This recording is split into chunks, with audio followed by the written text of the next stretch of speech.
ఇంకొక అనుమానం కూడా మాకుంది. కాంగ్రెస్ నాయకులే చాలా మంది చాలా చోట్ల బ్లాక్ మార్కెటింగ్ కూడా చేస్తున్నారనే అనుమానం కూడా మాకుంది. లేకపోతే ఇంత షార్టేజ్ రాదు. కేసీఆర్ గారు ఉన్నప్పుడు 10 ఏళ్లు ఎన్నడూ ఒక్కరోజు కూడా రైతుకు అవస్థ ఉండదు ఎరువుల కోసం. కాంగ్రెస్ రాగానే ఎందుకు స్టార్ట్ అయింది ఇట్లా సడన్ గా?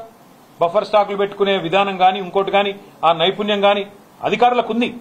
అధికారులను పనిచేయనిస్తే వాళ్ళు బ్రహ్మాండంగా చేస్తారు.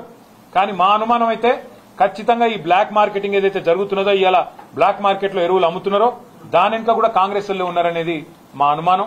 ఈ విషయంలో కూడా రైతులు అప్రమత్తంగా ఉండాలని చెప్పి కూడా మేము కోరుతా ఉన్నాం.